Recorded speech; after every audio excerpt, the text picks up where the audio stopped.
and welcome to Tuesday's Tales. Merry Christmas in July. It is actually July right now. No, it's August. See, that's what Corona Brain does to you. It makes you forget what time it is and what day it is and what your name is and all those things. But we have a great story for today. One of my favorites, and if it isn't one of your favorites, I'm sure it will be soon. It's a fabulous book called Merry Christmas, Festus and Mercury. And for your own personal knowledge, this is Festus and this is Mercury. Now, if you have never heard of this book before, that's probably because the only place I've ever heard of this book before is at my public library. And there's lots of different versions of this book. This author, I believe, is Swedish, and he has written this book in multiple types of ways. And so I think he has one, it's like they have different names in books. One's called like Fendis and Petson, and I think he's Fendis and he's Petson, so maybe you've heard of them, or maybe you've heard of books like Pancake Pie or other books like that. But anyways, you're going to love this book, and I love this book because it has a cat. It's fun. All right. Merry Christmas, Festus and Mercury by Sven Nordqvist. Maybe it's Norwegian. I think it's Swedish.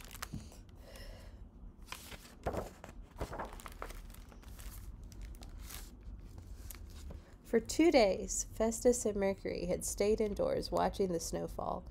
Finally, on the morning before Christmas Eve, the sky was clear. Festus was anxious to go to the store to buy groceries. There was hardly a scrap of food in the house, and there was so much to do to get ready for Christmas. Mercury the cat had rummaged through the cupboard to find the Christmas tree stand and was waiting with his nose pressed against the door. "Festus," the cat called, "come on, let's go and chop down a Christmas tree." Look how excited he is. He's ready to go. My cat had a job. It would not be that ready to go. But he's ready. So ready. "We'll have to do that after we go to the store," said Festus, "but first I'd better clear away some of that snow." They went outside, and Festus cleared past to the hen house, the workshop, the outhouse, and the woodshed. "As long as we're out here, we ought to collect some fir branches for the front door," said the old man. "Do you want to come along, Mercury?" "Well, of course I want to come along," exclaimed the cat. Look, he's got little cat skis. He's ready to go.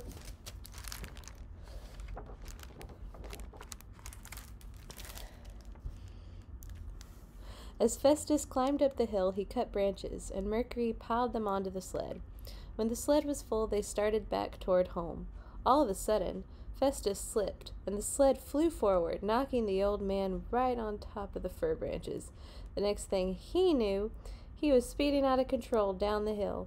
A stone wall rose up in front of him, and smash!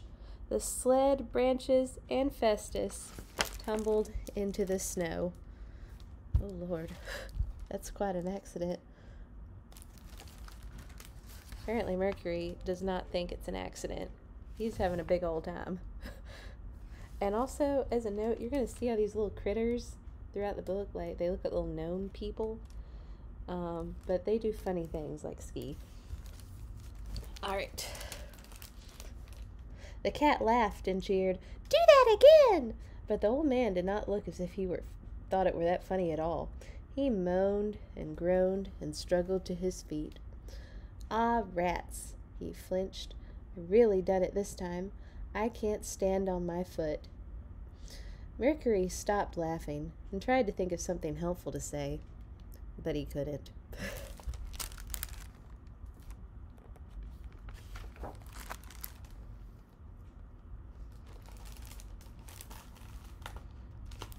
Alright, it's a big book. Festus managed to limp home, where he sat and examined his foot. "What rotten luck. I hope it gets better before the store closes, or we won't have any food for Christmas." "Oh, yes. We have to buy fish And ham and sausages, said Mercury eagerly. We'll have to wait until my foot is better, sighed Festus. And there's still so much to do. Chop down a tree, scrub the kitchen floor. I can do that, said the cat, and he ran to the cupboard for the scrub brush and bucket. Well, I suppose you could, said the old man. But remember, you'll have to dry the place properly when you've finished. Of course, promised Mercury. Festus filled the bucket with soapy water and stretched it out on the bench.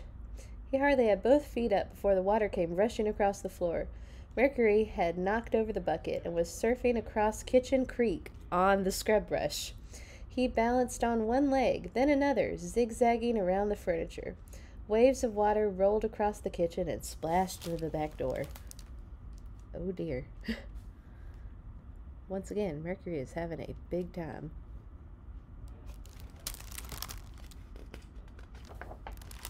After 5 minutes, Mercury was completely exhausted. I'm all finished, he gasped and sank onto a chair. Oh no, that is exactly what you are not, Festus scolded. You have to clean up after yourself this time because I can't do it with this foot. But I'm too tired. After all, I'm just a tiny cat, Mercury said pitifully. Now I could see a cat being like that. I'll try to feel sorry for you while you're doing it, said Festus. And when you're through, we'll bake some gingerbread. It was dusk when Mercury finished, and Festus had fallen asleep. Mercury shouted in his ear to wake him. Wake up, old man! We've got gingerbread to bake!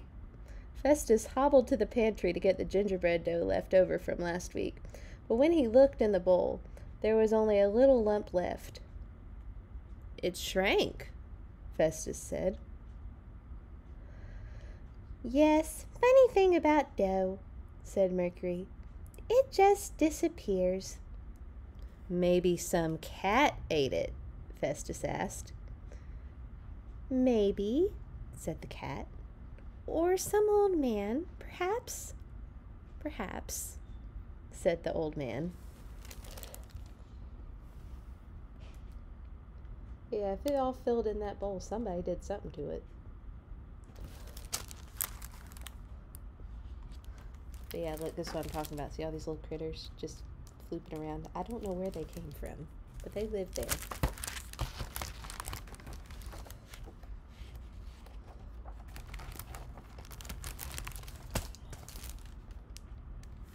Festus rolled out the dough that was left anyway.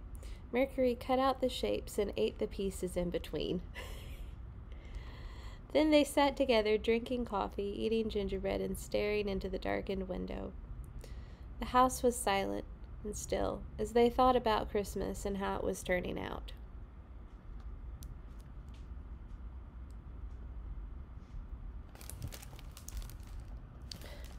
The store is closed until after Christmas now. I guess we won't have any Christmas food, said Festus sadly. We'll have to make do with what we've got. Some carrots and a can of sardines. Carrots on Christmas Eve? Yuck, said Festus. Said Mercury. It's not so bad, said Festus. At least you'll be getting a Christmas present. What is it? The cat sulked. You'll see tomorrow, said Festus. Now I'm going to wrap up this foot, then I'm off to bed. I feel like there's like little Santa people right all along the road.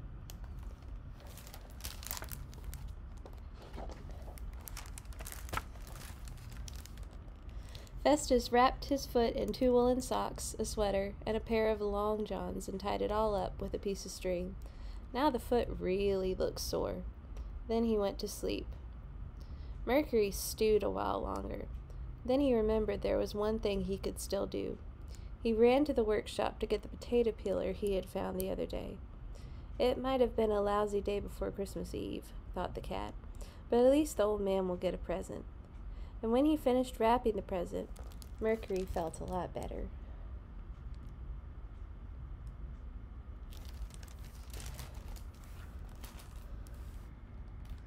The next morning, Festus's foot still hurt. "I'm afraid we won't be able to cut down a Christmas tree," he said. "What?" cried Mercury. "No Christmas tree either? That means there's no Christmas left at all." "Perhaps we can go later today," Festus said as he stirred the breakfast porridge. He didn't know what he could do to make Mercury happy. You could tell a mile away how upset the cat was. Mercury was standing in the corner stuffing carrots into the Christmas tree stand. They ate breakfast in silence. They didn't even have any milk for their porridge.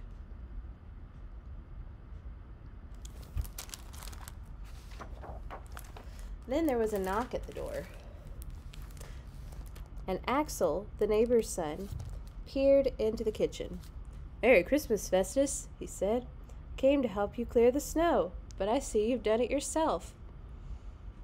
Then he noticed the old man's brightly wrapped foot.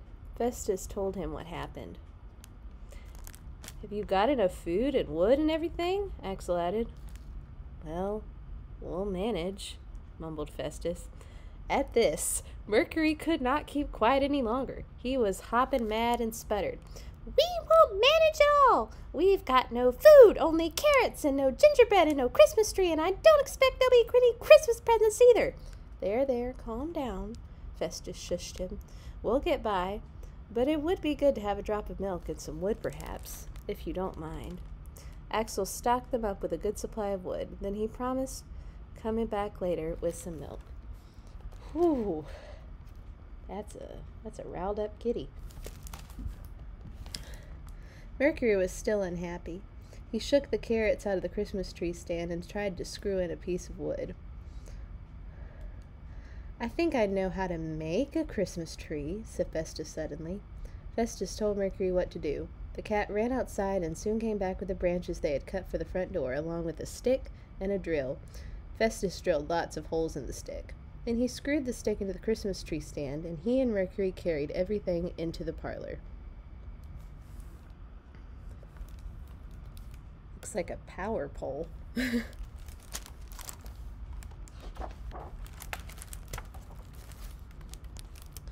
When they had put all the branches into the holes into the stick, it almost looked like a real Christmas tree.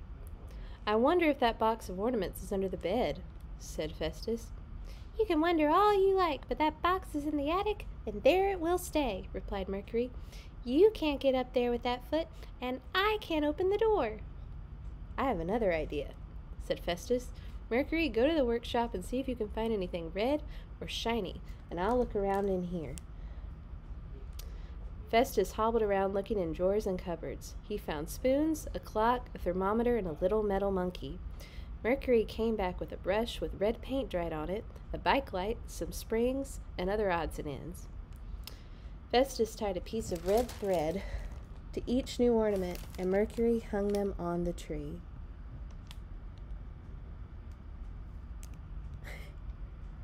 Making your own ornaments is fun.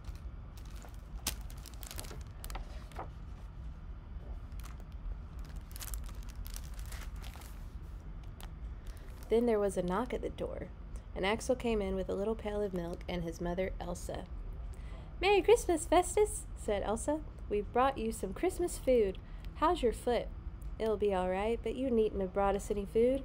You're too kind," said Festus, but he took the basket anyway. "Not at all. I'll put some coffee on and you can treat me to some gingerbread. I've got some right here," said Elsa. And from her basket she pulled ham, meatballs, soup, donuts, and gingerbread. Oh boy, Mercury's happy. And Axel's like, "Oh Lord, what's happened here?" Shortly after Elsa's husband arrived, he said he wanted to borrow a hammer, but really he was curious about Festus's foot. He sat down with a cup of coffee to hear the whole story. Then old Mrs. Anderson came in. "Merry Christmas, Festus," she said. "Elsa said you'd broken your leg and didn't have any food, so I thought I'd come over with a little bit of sausage."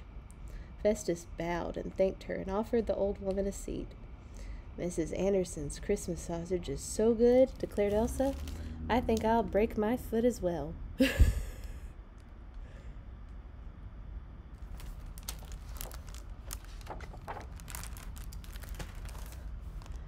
While they feasted, their neighbors, the Lindgrens, stopped by, and the kitchen was filled with the sounds of Merry Christmas chatter and laughter. Mercury was forced to perform all his best tricks just to make them notice him at all. Right after that, along came the Johnsons and then the Nilsson children, and they all had baskets with them because they'd heard that Festus had broke his leg and was starving in his cottage, unable to move.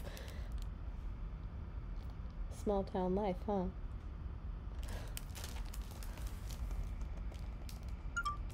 Mercury led the children into the parlor and showed them the tree. The ornaments were hung up only as high as Mercury could reach, so the children helped him move them up. "Come and see the tree," the children called. Mercury and Festus made it themselves. Everyone crowded into the parlor and said, "It's beautiful. It's such a beautiful tree. You're a clever cat, Mercury." Festus and Mercury thought so too. Aww, look at the little kid holding. She's holding up Mercury so he can see the tree. That's so cute.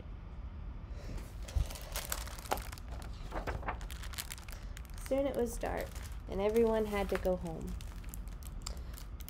The voices appeared among the snowflakes. Although it was very quiet after they left, the excitement of the day still filled the little house. Festus and Mercury lit the candles the children had made and put all the Christmas food they had been given on the table. Christmas Eve dinner was not usually such a splendid affair.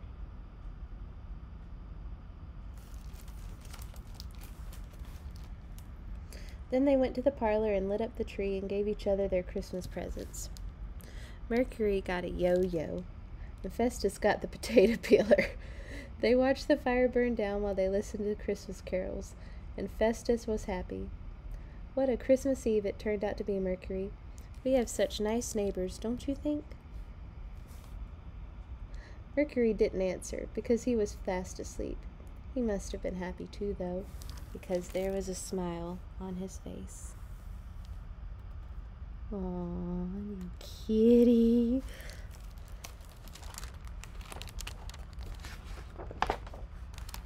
Also, looks like Mercury got up and snuck some Christmas meatballs later.